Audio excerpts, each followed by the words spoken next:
الآن يمكنكم المشاركة في مبادرة الأيام الرقمية تحت شعار انطلق بقوة مع جوجل، والتي يتناول فيها خبراء جوجل عناوين جديدة أسبوعيا مثل السحابيات، مهارات من جوجل، أندرويد، فلتر، ذكاء الآلة، فايربيس، ديزاين ثينكينج، مقسمة إلى دورات وورشات عمل يومية بالإضافة إلى مسابقات أسبوعية. شاهد الأيام الرقمية مباشرة على اليوتيوب وشارك رأيك وأسئلتك مع خبراء جوجل، واحصل على شهادة حضور في كل محاضرة تشترك فيها. هذا وأكثر من الأحد إلى الخميس ابتداء من الساعة 9 بتوقيت دبي عبر الرابط المبين youtube.com/gdgmena.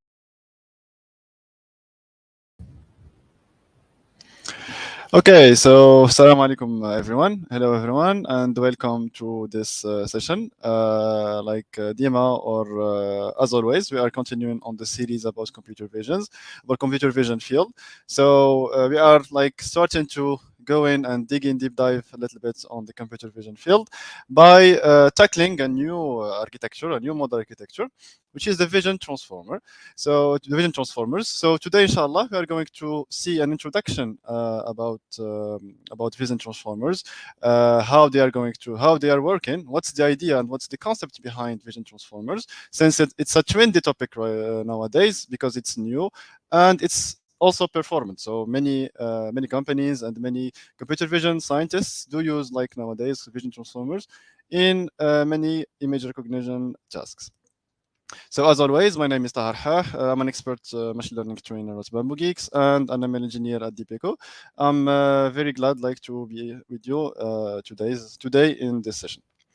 So when you hear transformers, basically what comes in your mind first is Octopus, which is like the film from which is like the character from the famous Transformers film or cartoon. But basically, it's not about this. It's about this. This is what's a transformer architecture looks like in real life. This is the real transformer architecture that was released in the paper of attention is all you need, that we are going to mention a little bit forward on the session. And this is what a vision transformer looks like. So basically, those two architectures are going to be our friends in this session and on the next session, inshallah, because we are going to study, deep dive those two architectures, how they are going to work, and specifically how the transformer, what is the idea of the transformer, what's behind that transformer, and inshallah, we are going to try to implement this in the second session, on the second part, try to implement this architecture and this model using TensorFlow and using Keras, obviously. So yeah, let's start by a small definition or a small history about VIT, or aka vision transformers. So vision transformer is nowadays considered as the state of the art when we talk, or when it comes to image classification and image recognition. It's even beating CNNs and ResNet. So like what's obvious nowadays, or what was obvious, is that like whenever we have a computer vision problem, we directly think about a CNN architecture. CNN, which stands for convolution neural networks. We have a session on the past months talking about CNNs and talking about the how they are working. So ResNet is one of the state of the art CNNs architectures that they were implemented using and they were pre-trained using bigger and big data sets. Now, the idea behind vision transformer is that we are going to delete the idea of convolution neural networks, and try to replace them with transformers. What is a transformer? Or like before, talking about what is a transformer, this idea was implemented back in 2021, like just last year. So it's something very new, in a paper called "An Image is Worth 16 by 16 Words: Transformers for Image Recognition at Scale." You can find the link below in the comment chart, on the comment section. And like this paper was released by Mr. Dosovitsky from the Google Brain team. And it was like a revolution in the computer vision field, because no one before thinks or thought about using something else rather than convolution neural networks. So what the Google Brain team did in this paper is just like using the transformers, which like was basically an NLP model architecture. It's transformers is basically the state of the art for NLP tasks. So when we talk nowadays about text recognition, text classification, text generation, etc., anything related to NLP, we always mention BERT. And BERT is an implementation of a transformer in NLP. So basically transformers, they were initially built in order to solve NLP problems. Then what the Google Brain did is try to take the same structure and input image instead of words. And transformer is also not something very old. It was released on a paper called "Attention is All You Need." That was published in NIPS on 2017. So attention is all you need, as its name mentions. It's a paper that introduced the idea of transformer and the idea of deleting RNNs, واللي هم recurrent neural networks, who are like the recurrent neural networks, and keep only attention layers. So in this introduction, we have heard a lot of words, a lot of maybe complex words, like we have heard about transformers, we have heard about attention, and about like RNNs. So we need to go deep dive a little bit and go step by step in order to understand, to come by the end to understand the global architecture of visual transformers. So like globally, how does VIT works? You can see in this illustration like from the official Google blog, Google AI blog, it takes an image, it divides the image to patches, like they call this patches, but they are just only small blocks. They divide the image, like in the example here, to 9 small blocks. They try to flatten the image. When we say flatten, is turning an image from a square to a vector. Then they add the positions of the images to this vector, and they input all of this to a transformer encoder. So the black box here is that transformer encoder. Then after the transformer encoder, it's simply some multi-layer perceptron head, which is like a simple dense layer. Then a softmax classifier. Then we do have the class or the output of the classification. So what's new here? This is basically we all know about flattening from the CNN, the past session about CNN, and we know that an image is composed of pixels, etc. But we don't know what is like that black box, that transformer. Like here, let me go back here. We all know we don't know about the transformer encoder box. So this box is like a black box for us now, and we need to understand what's inside this box in order to understand what is VIT. So we cannot talk about VIT without talking about transformer. And let me move forward a little bit here. Okay, so what is a transformer?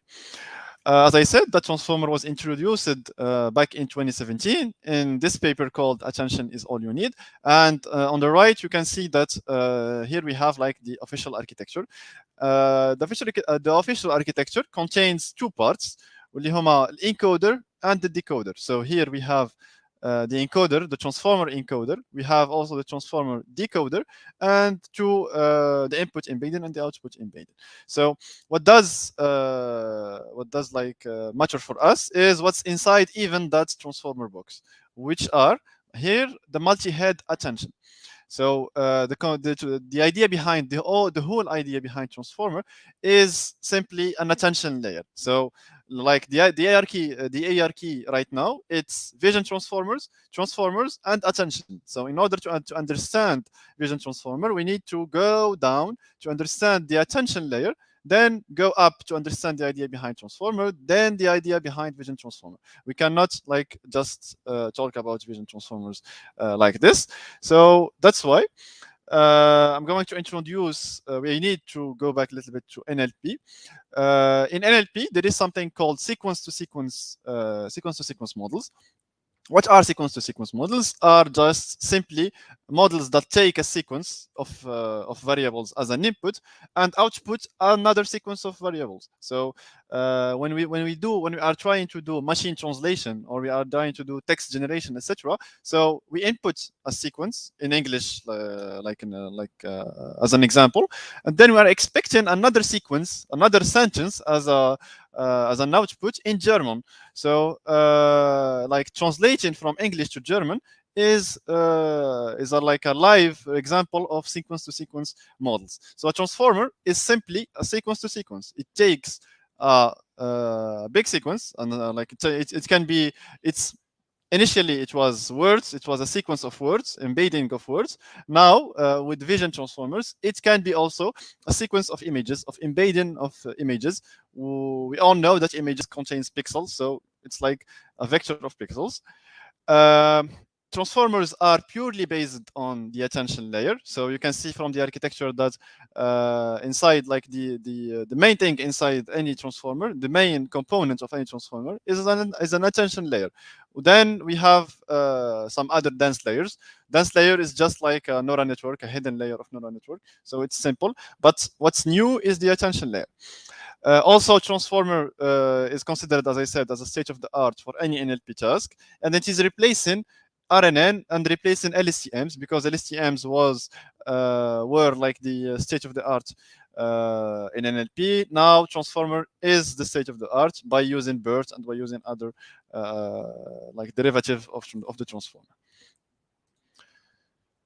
So that's like an example of sequence to sequence. What we need to take into consideration in any sequence to sequence model is that we have two main parts. Like the main parts are the encoder and the decoder. The encoder takes the input sentence. Like in this example, I'm trying to generate text. So I'm inputting "How are you?" in a form, in a sort of like separate words.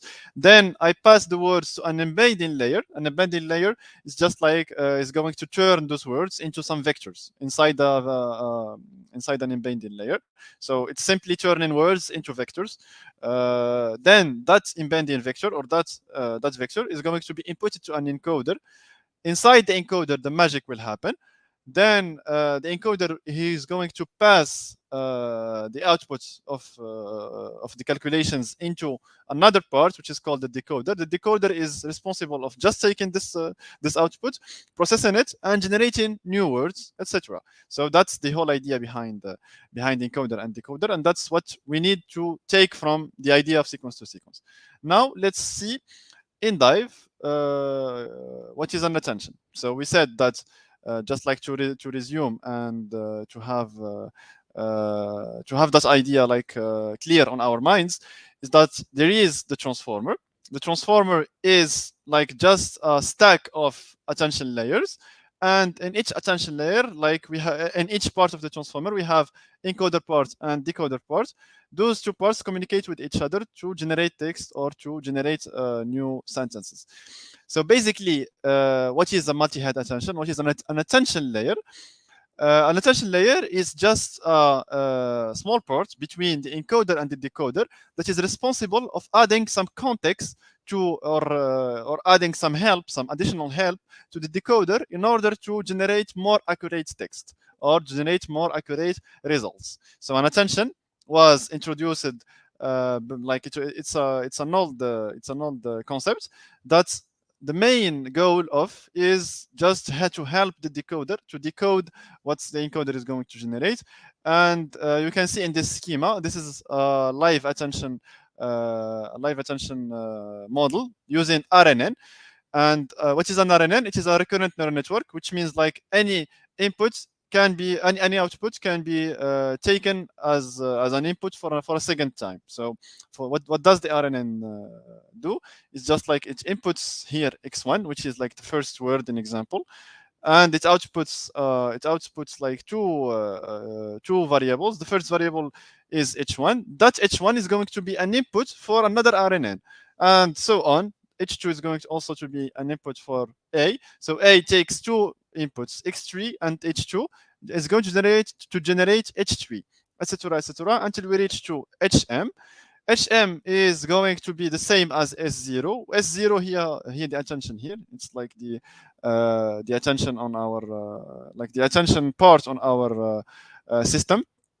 Then that is0 is going to be inputted for the decoder. The decoder is going to generate x prime 1, x prime 2, which are like the the output sequence or the output expected prediction. Basically, what transformers want to do is to remove the RNN from the attention. So they are saying that attention is all you need. So you don't need RNN to have a good prediction or to have a good output. That's why transformer is like was introduced. So let's see how to remove RNN from an attention.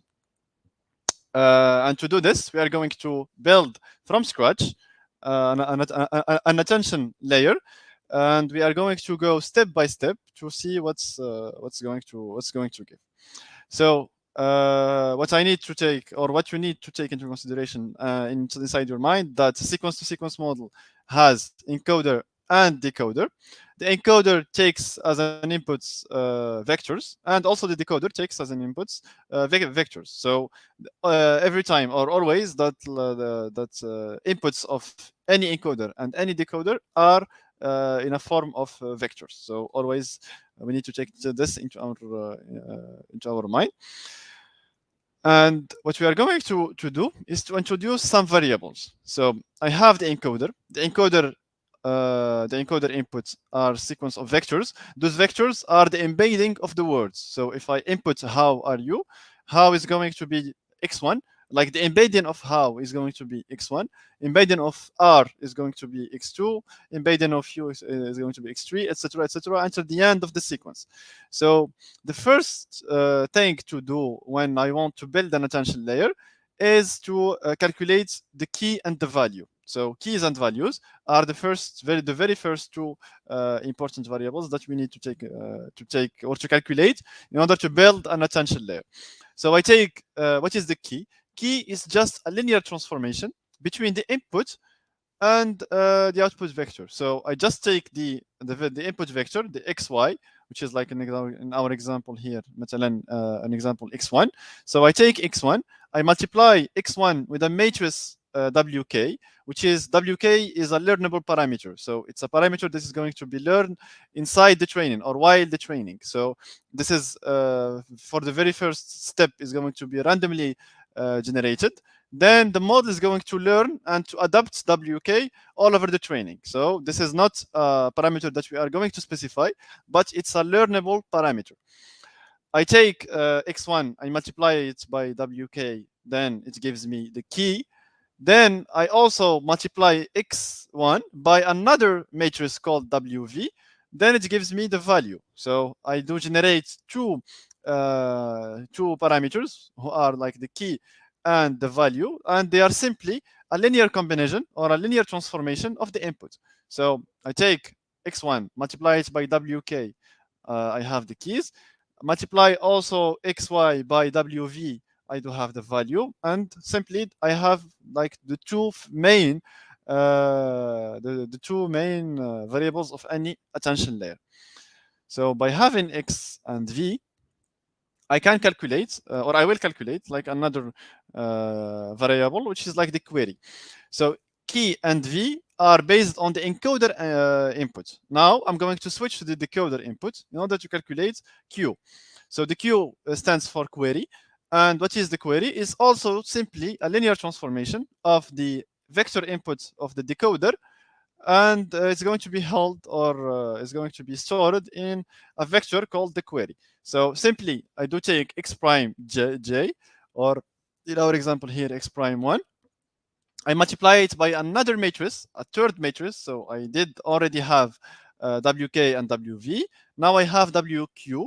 I do multiply x1 prime by wq, and it outputs a new vector called q, which is like the query.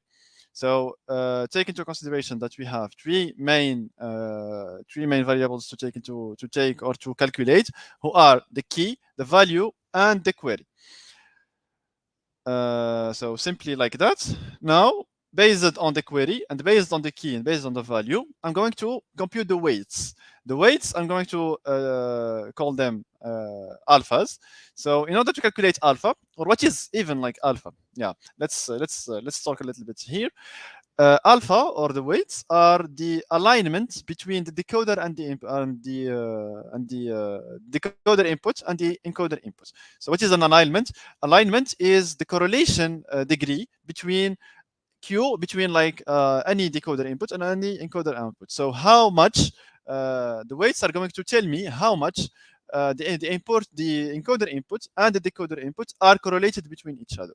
So if alpha is big, which means that there is a high alignment, which means there is a high correlation. If alpha is low, which means like obviously the reverse, low correlation and low alignment. So this is alignment. How to calculate the alignment or how to calculate the weights?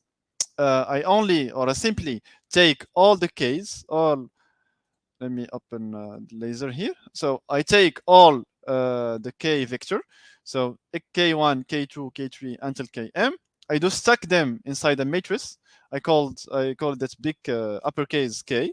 So the uppercase k is going to be transposed and multiplied by the query, of x prime 1. It's going to give me like query q1, it's a vector, k to the transpose of k is a matrix, then the output is going to be a vector alpha j that contains alpha 1, alpha 2 until alpha m. So alpha 1 j is the correlation between x1 and x1 prime.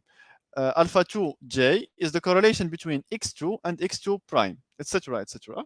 Like this. I do calculate all the weights. Let me show you here. So I do calculate the weights on the same, all the weights on the same, like using the same method. So for alpha 2, I'm going to calculate take all the k's, the big matrix k, the transpose of it, then multiply it by q2, which is like the query number 2, and it's going to give me alpha 2. Alpha 2 is the alignment between x1 and x2 prime, between x2 and x2 prime, x3 and x2 prime, etc., etc., until I reach like the end of the encoder input. So let's resume this a little bit to not lose the line. So I have the key, I have the value, then I have the query. Based on the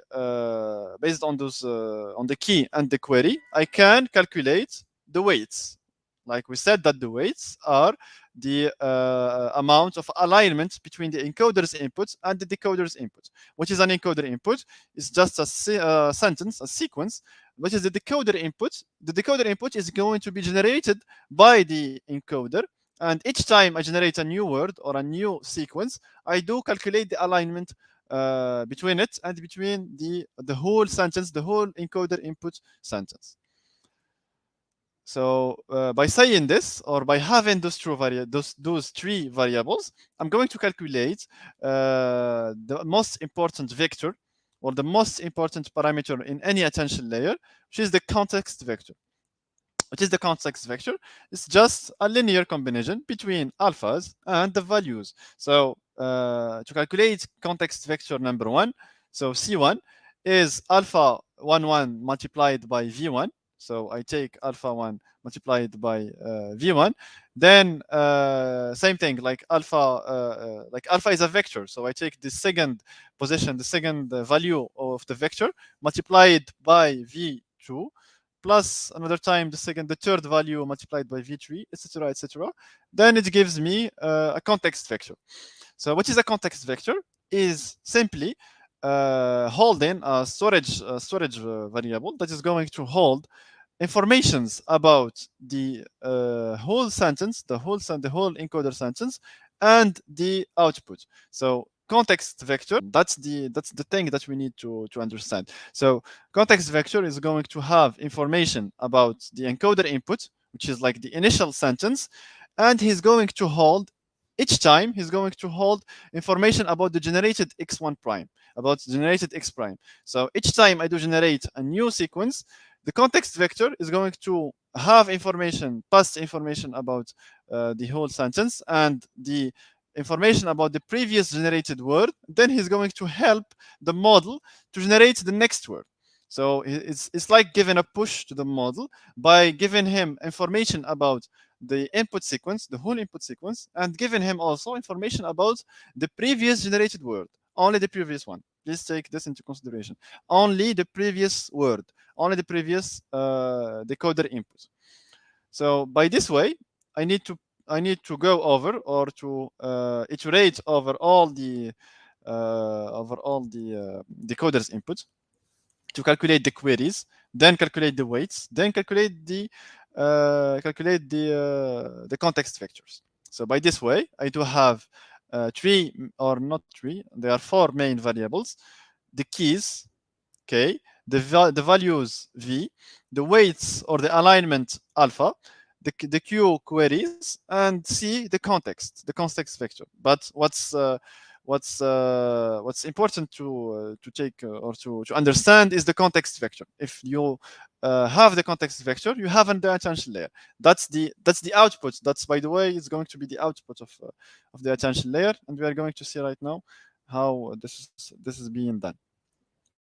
By the end of the calculation of all, by the end of the iteration over all the decoders input. So if the input, the length of the input sequence is m, then the decoder's output is the decoder's input is by length t. Then the context vectors are going to be also having the length t. So the decoders or the context vectors take the length of the decoder's input. That's the relation here. So after calculating all over this, I do have an output. The output is in the form of a vector. So the vector is here, in this case, the context vector, and we can call this all this process. We can call it an attention layer. Simply, an attention layer is the fact or the idea of calculating some variables and outputting a vector called context vector. This context vector contains in any value or in each value of the context vector, it does hold information about the whole sentence, the whole encoder input sentence, and information about the previous generated decoder input. So an example, C2 holds information about Q2, if it holds information about Q2, it holds information about X prime 2. And also it holds information about X1, X2, X3, and until Xm. So the each value of the context vector holds information, holds two information: the previous decoder input and the whole encoder input. You can see that here I'm saying that Cj, or the vector of context, is a function of x prime j. So C1 is a function of x prime 1 and x1 to xm, and the whole range of the encoder sentence. And simply, context vector is the values like v, the vector v, multiplied by the softmax, the output of the softmax of the keys multiplied by the queries. So if I take the values, I multiply them by the output of softmax of the keys multiplied by the queries, I can have the contexts. This is the idea behind attention layer. The theoretical idea behind attention layer, it's all about this. There is nothing more like complicated or more sophisticated than this. So yeah, this is the idea behind attention layer. Let's take an example. Let's take the example of machine translation. So inside machine translation, we are supposed to translate an input sentence from English to German. I want to output a new sequence translated in German. So let's assume that the length of the input sequence is m. I will use the attention layer to generate that translation. I will take the m vectors, which represents the embedding of the m words. I calculate the keys, the values, and I calculate the queries. Then I calculate the context. And then for each word generated, like I'm going to translate, I don't know, how are you to German. So the how is going to be translated to x1 prime. Then x1 prime is going to help to generate x2 prime. And x2 prime is going also to help to generate x3 prime. How? By using the context vectors. If I take an example, x2 prime, I have x1 prime, I have x2 prime, and I'm looking to generate x3 prime. So I did calculate the C2, the context vector 2, which hold information about x2 prime and the whole input sentence, which is how are you. I'm going to take this vector and pass it to a softmax classifier. You know, guys, that softmax classifier is just simply is going to output for us a vector, a prediction vector that contains confidence about which class is it. So in our case, we are doing machine translation. So the P2, which is the probability vector or the confidence vector, is going to hold confidence about not classes here, but confidence about words. So the softmax classifier has a big vocabulary of German, of a big vocabulary of words in German. Then P2 is going to hold what is the most suitable word in German that can be replaced or that can be generated after x2 prime, after the word x2 prime. So it's simply like this. It's just like exactly like computer convolutional neural network. Sorry, we take, or like any classification problem, we take the vector, the softmax vector, the output softmax vector, and then we map the highest confidence to its correspondent class. Here, since we are doing NLP, we are doing translation, I need to map the output or the highest confidence to the correspondent vector, or to the correspondent word inside the German or inside English or French or any language that I'm going to translate to. So yeah. Okay, so basically this is simply the schema behind, or the graph behind how P2 is going to be used to generate x3 prime. Then the same thing, I'm going to calculate the query number 3, then calculate the context tree, then generate P3. P3 is going to help for generating x4 prime, etc., until reaching the end of, or until generating a whole sentence in German. Okay.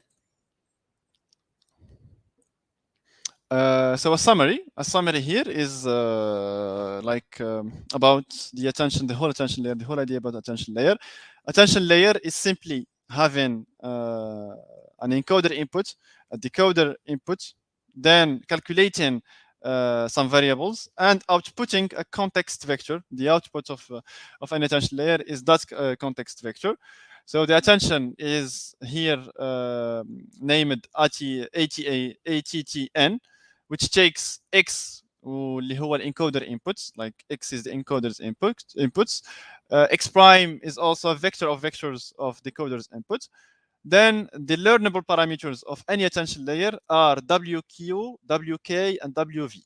So those are the weights. Those are the principal parameters that they are going to be learned in any attention layer. So the attention layer needs to learn 3 things: WK, WQ, WK, and WV. Okay, the output is going to be also a vector that contains many context vectors. So if this is clear, this is going to help us a lot in understanding the vision transformers, because as we said, the transformers are composed of attention layers, and the vision transformer is composed of transformers. So if we understand the attention layer, we will be able to understand the transformer, then to understand basically the idea behind vision transformers. So if we understood what's an attention layer, we are going to introduce a derivative of the attention layer, which is the self-attention layer. Self-attention layer is simply, instead of having a decoder input and an encoder input, I'm going to take 2 times the encoder input. So instead of having ATTN x comma x prime, I'm going to have to pass 2 times x. So x as an input, and also x replacing the decoder's input. So I'm going to calculate the attention, the self-attention, between the same sentence. I'm going to tell you why I'm doing this in a moment. So it keeps everything as the same. Just like here, I have only one sequence as an input, so it's x1 to xm, and the same output vector, which is like the context vectors. So please remember this. So the difference between attention layer and self-attention layer is, instead of having x and x prime, instead of having an encoder and a decoder, I'm having the encoder the same as the decoder. So I only have one sentence, and I'm going to calculate the context vector of the same sentence. So this is what we call a self-attention layer. How this like is being processed internally, or how is being processed theoretically, is by calculating the same variables q, k, and v. So I have like here q1, k1, and v1. Those like variables are going to help to calculate alpha. Then using alpha, I'm going to calculate the context. It's like nothing is going to be changed. Everything is the same as the attention layer, just changing the input. Instead of calculating the query for the decoder, I'm going to calculate the query also for the encoder, like for just like one sentence or one sequence as an input.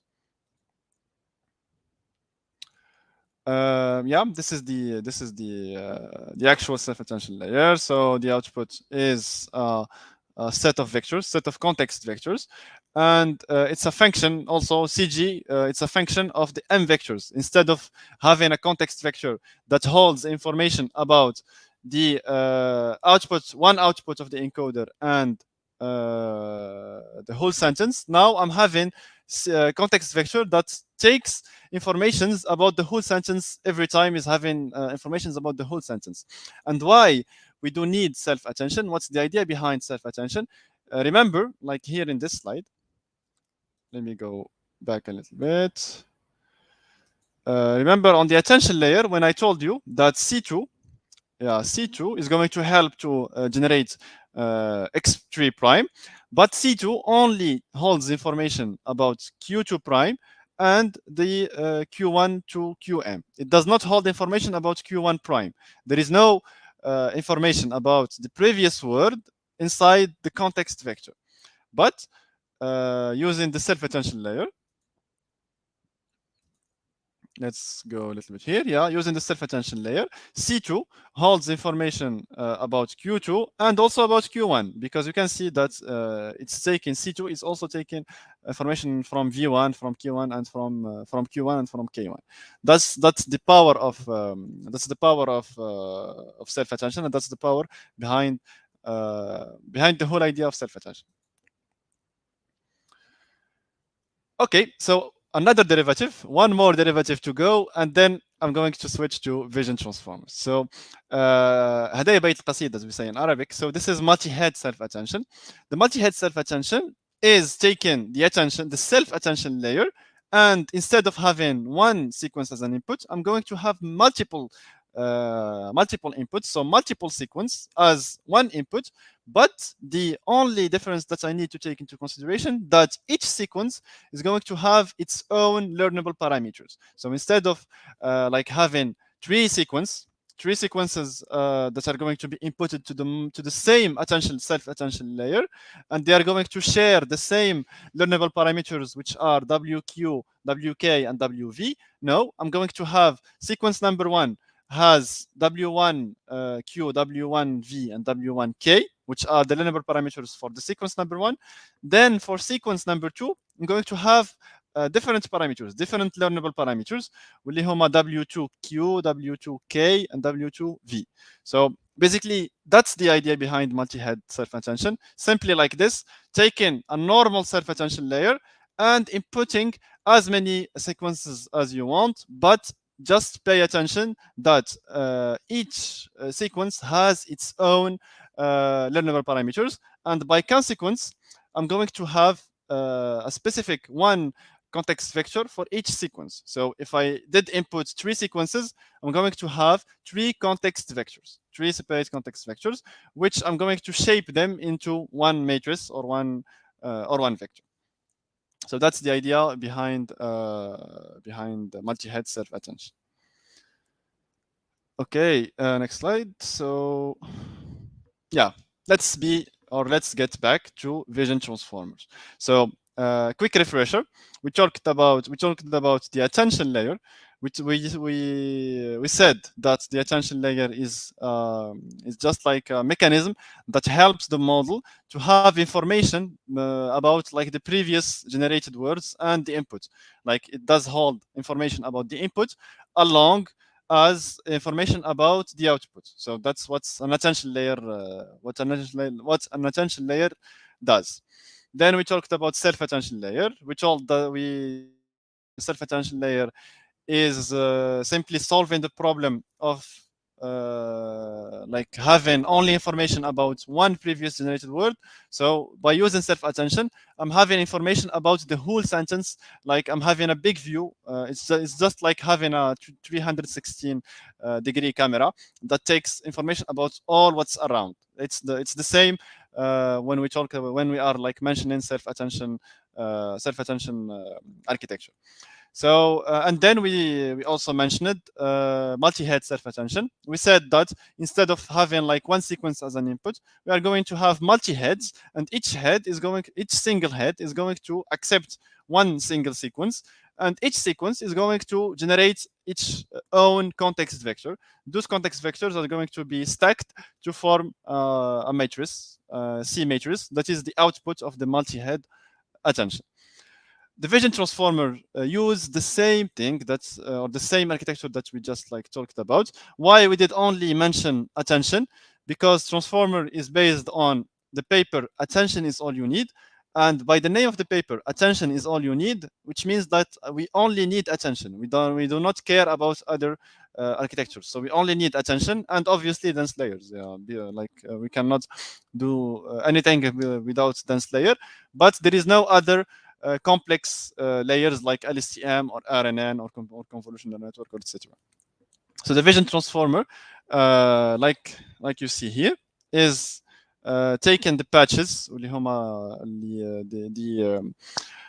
the image divided into like small pieces. Then is going to output them to a normalization layer, which is like simply a dense layer. Then for a multi-head attention layer, so each vector is going to be considered as specific one sequence. So each sequence is going to be treated on its own. Then another normalization, then a multi-layer perceptron, then the output. So that's the idea. And now let's see how it's being implemented. So the very first thing to take into consideration is that each image is going to be splitted into small patches. In the official paper, the patches are 16 by 16. So I need to divide the image into 16 by 16 matrices. So each small part is called a patch. And it's like basically, if you understand very well the convolution neural network or the CNN, it's basically like applying a conv2D layer, convolution to two-dimensional convolutional layer. So it's basically the same idea. Why we are doing this? Because we are going to input each patch to a specific multi-head attention. So the multi-head attention is going to have an input of 16 by 16. So that's why we are using the patches. And we are going to flatten each patch to convert it from like a square to a vector. That's what flattening does. It's just like converting a square image into a vector of pixels. That's what the architecture is going to do. So it's going to take each patch and flatten it to a vector of x1, x2, x3. So if I have 16 by 16, if I divided the image to 16 by 16 patches, which means like I will have 796 input vector. So I'm going to have m or n equal to 796. Why? Because I'm having 16 by 16 patches. So each patch is going to be flattened into one specific vector. So by saying this, that specific vector, like that flattened vector, is holding pixels, like pixels about that patch. Then we are going to add a dense layer over each input vector. Then this dense layer is just like a linear transformation. I'm going to multiply x1 by specific matrix w, then add the specific bias, and then have a new vector called z1. So it's just like transforming from x1 to z1. That's why I told you that it's like exactly like the convolution 2D dimension convolution, because the 2D dimensional convolution, it takes the image, it divided to strides, like it divide the image to patches also, because the idea of patches is coming from convolution, but basically.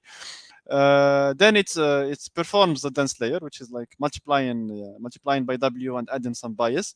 Then it outputs for us a new vector, which is a new set of vectors or new set of numerical values. I do perform this on all over the inputs, all over the x's. Then by the end, I'm going to have n z vector, like n is equal to 786 if the if the patch are 14 by 14, sorry, if the patch are 16 by 16, it's going to be 800 something. So this equal to number of patches, that's the number of patches that I have in any image, in my input image. Then I'm going to add something called the positional encoding vector. This is a genius idea, and this is a very important idea. Why? Because what is even a positional encoding vector is adding to each patch. I'm going to add a vector that is going to telling me the position of that patch inside the whole image. So it's like, let's take an example. It's like putting some tickets, putting some numbers on all over the patches. So if I take this example image, and I put like this patch is patch number 1, this patch is patch number 2, 3, 4, 5, 6. This is going to help me that if I shuffle the patches, if I did like reorder the patches, nothing or our model is not going to be influenced. It's still going to be the same image. But imagine that I'm not inputting the positional vectors. So if I do not have those numbers, then the model is going to, if I shuffle the image, the model is going to consider this image equal to this image, even if in real life those two images are not the same. Why? Because like the transformer, what takes as an input? It takes vectors. Those vectors are the output of the flattened layer for each patch. So this is x1, x2, x3, etc. So if I take x1 and I flatten x1, then for the transformer, it doesn't matter which x1 it takes the first. It doesn't matter for him. So if he takes x1 here or x1 here, it doesn't matter for him. It's the same thing. But if I add a positional vector, or if I add the position of each vector inside the image, then even if I shuffle, like the image or the transformer is going to understand, or the image is going to keep its characteristic, and the model is not going just to do some things that we don't like or that we don't want. So that's why we are adding what we call positional vectors. And simply after adding positional vectors to z vectors, like to z1 until zn, I'm going to take all of those into a multi-head self-attention layer. So this is a multi-head self-attention layer, the same one as we studied before.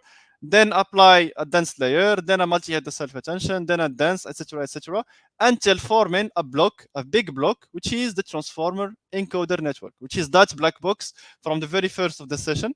I told you that there is a black box, which is called transformer. That black box contains multi-head self-attention, and multi-head self-attention is simply the concept that we saw just like on the past slides. And stacking multi-head attention with dense layer, then multi-head attention with dense layer, is going to form a transformer encoder. This, maybe you are asking about what is this? What is CLS? This is a token. I do not have time left to make this clear. But inshallah, on the next session, I'm going to evaluate more on what is a CLS token. Then after like having the transformer encoder, I'm going to calculate like the context vectors. You all know what is a context vector. Then for some architectural purposes, I'm going to only take the C0, the context vector number 0, pass it into a softmax classifier, and ta-da, we do have the class, because softmax classifier is going to output for me the confidence and the maximum confidence, the index of the maximum confidence, is equal to the class. So if I have like here 6 classes, the highest confidence is in value number 3, then the image, the input image, the class of the input image is class number 3, which is like maybe a dog or a cat or something like this. So this is simply the idea behind the vision transformers. It's only about stacking like multi-head attentions, multi-head self-attention layers, and turning an input image into small patches, adding vision, adding positional encoders, positional vectors, then inputting them into transformer encoder network, then expecting some output or that output is going to be the class of the image. So talking about a little bit about the metrics of VIT, why we are saying that VIT is the state of the art nowadays. Basically, the VIT was trained on 3 different datasets, which are like the ImageNet, the smallest one that contains 1.3 million images with 1,000 classes. Then the ImageNet 21K, which contains 14 million images and 21,000 classes. Then the GFT, which is a private Google dataset, that is like maybe the biggest one in the world, that contains 300 million images with 18,000 classes. So out of those datasets, those were the metrics. If we compare the vision transformer to ResNet, which is like the CNN state of the art, if the VIT was pre-trained on ImageNet, the smallest one, VIT is worse than ResNet. So ResNet still holds the state of the art. Then if vision transformer is pre-trained on ImageNet medium, then VIT is comparable to ResNet, like it's similar. Then if the VIT was pre-trained on GFT, which is the largest dataset, then VIT is going to be slightly better than ResNet. So it's not like highly there is no big difference between VIT and ResNet, but it does perform very well, like even if it's with a small margin. In the world of computer vision and the world of research, like those small numbers does matter a lot. So we can say that VIT is the new state of the art. The idea is that like vision transformer was introducing a new revolutionary idea that is using transformer instead of convolutional networks, only transformer. Then, but like after releasing this paper, many other architectures they took the idea behind transformer, behind VIT, and they added some layers. They tried to add convolutional neural networks combined with transformers, like what CoAtNet did. So CoAtNet is a combination between CNN, between ResNet and transformers. So they try to combine the state of the art of CNN, then the state of the art of transformer. Then they had like a very big performance and a very high accuracy, a very high metrics. So I do recommend you to go and check CoAtNet or any other architecture that was based on the vision transformer. So now you are having a general idea about how vision transformers are being implemented theoretically. Next session, inshallah, we are going to see how vision transformer is being implemented using TensorFlow and using Keras. And inshallah, we are going to see like some other projects that they are going to implement transformers inside computer vision very soon, and they are going to be also trendy, and it's going to be a high demand field. So by this, we have reached to the end of our session. We still have some minutes if there is any question.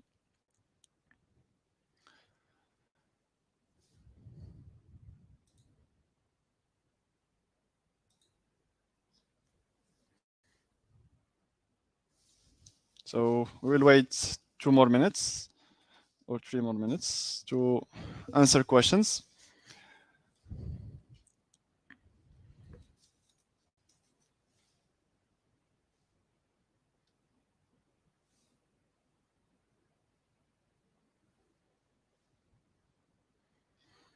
Okay, so excellent explanation. Thank you. Good intro. Thank you. I hope you guys enjoyed like the idea behind vision transformers.